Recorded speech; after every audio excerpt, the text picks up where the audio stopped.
내란 특검이 빠르게 움직이고 있습니다. 조금 전엔 전격적으로 윤석열 전 대통령에 대한 체포영장을 청구했습니다.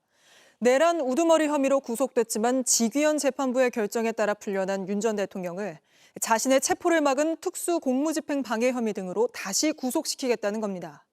윤 전 대통령은 이미 경찰의 소환 통보를 여러 차례 거부한 만큼 영장이 발부될 가능성이 점쳐지는데 이 소식은 잠시 뒤 자세히 전해드리고 먼저 이스라엘-이란 전쟁 소식부터 알아보겠습니다.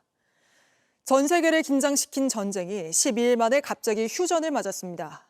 역설적이게도 계기가 된 건 이란의 미군 기지 보복 폭격입니다. 이란이 카타르에 있는 미군 기지를 폭격하면서 그 사실을 미리 귀띔해주는 일종의 약속 대련을 한 뒤 트럼프 대통령이 휴전을 발표한 건데 먼저 이 소식부터 윤재영 기자가 보도합니다. 이란과 마주한 카타르 영공에 미사일이 쏟아집니다. 현지 시간 23일 이란이 카타르 알 우데이드 미군 기지를 향해 미사일 공격을 감행한 겁니다. در حمله موفق موشکی دیشب پایگاه العدید آمریکا در قطر در هم کوبیده شد. 전날 새벽 미국이 포르도 등 이란 주요 핵시설 3곳을 공습한 것에 대한 보복 조치입니다. 하지만 이 공격이 역설적이게도 이란과 이스라엘의 휴전 신호탄이 됐습니다. 이란이 미사일 발사에 앞서 약속 대련처럼 미군과 카타르에 공습을 알렸기 때문입니다.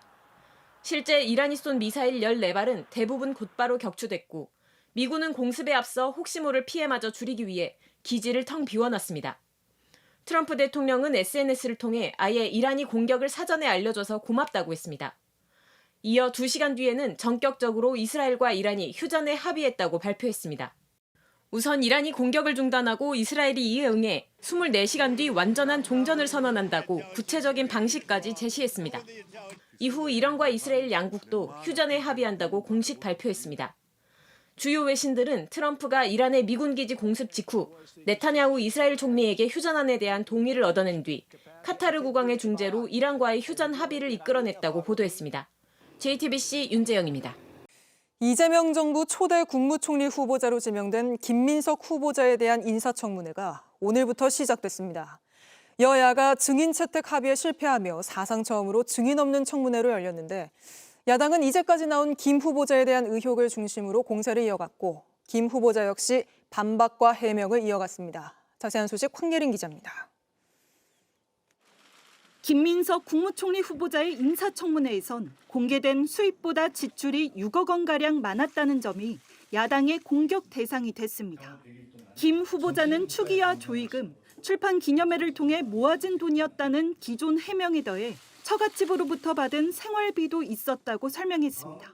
아내는 생활을 하면서 생활비에 굉장히 어려움을 겪었고 그래서 생활비로 혹은 200, 300 이렇게 이렇게 받은 것이 제법 되는 것 같은데 그렇게 해서 받은 게 2억 이상이 되는 것 같습니다. 조의금 1억 6천만 원, 2차례 출판 기념회 수익금 2억 5천만 원과 결혼 축의금 1억 원을 처갓집에 보낸 뒤 나중에 다달이 처가로부터 생활비로 2억 원가량을 지원받아 시간을 두고 6억 원의 돈이 마련됐던 거라고 설명한 겁니다.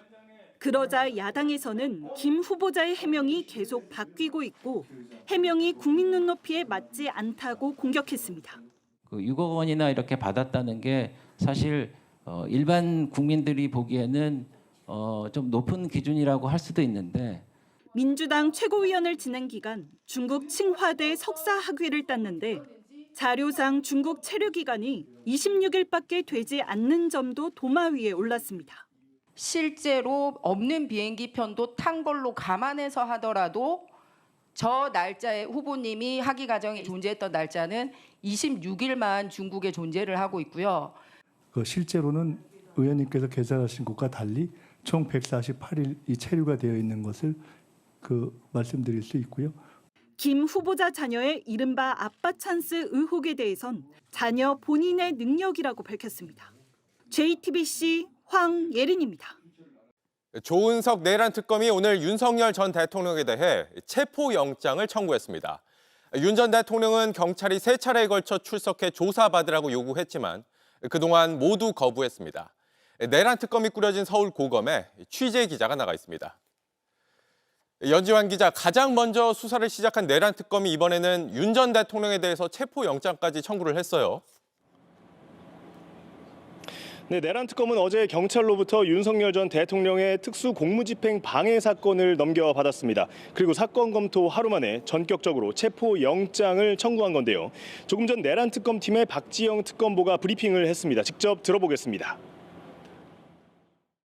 경찰의 출석 요구에 2회에 걸쳐 불응하고 특검이 수사를 개시한 6월 18일 이후인 19일에도 출석에 불응하면서 이후 소환에도 응하지 않을 것을 명백히 밝히고 있는 바 6월 23일 사건을 인계받은 특검은 사건의 연속성을 고려하여 조사를 위해서 체포영장을 청구하게 된 겁니다. 박 특검보는 다른 피의자들은 모두 조사를 받았는데 윤 전 대통령은 조사에 응하지 않은 유일한 사람이라고 설명을 했습니다. 체포영장이 법원에 접수된 시각은 오후 5시 50분입니다. 네, 그럼 윤 전 대통령에게는 정확히 어떤 혐의들이 적용이 됐습니까? 우선 윤 전 대통령은 경호처, 그러니까 다중이 위력을 행사해서 공수처의 체포영장 집행을 저지해 특수 공무집행 방해 혐의가 적용이 됐습니다. 또 형법상 직권남용과 경호법상 직권남용도 적용이 됐습니다. 체포영장에는 체포영장 집행 저지와 함께 비화폰 삭제 지시 혐의도 담긴 것으로 파악이 됐습니다. 내란 특검이 수사 시작부터 속도전을 내고 있는데 혹시 그 배경에 대해서도 설명을 했습니까? 네, 박지영 특검은 수사 기한에 제한이 있고 여러 사안 조사가 예상이 되는 바 끌려다니지 않을 예정이라고 설명을 했습니다. 그러니까 윤 전 대통령의 조사 거부에 끌려다니지 않고 특검의 시간표대로 속도를 내겠다는 겁니다.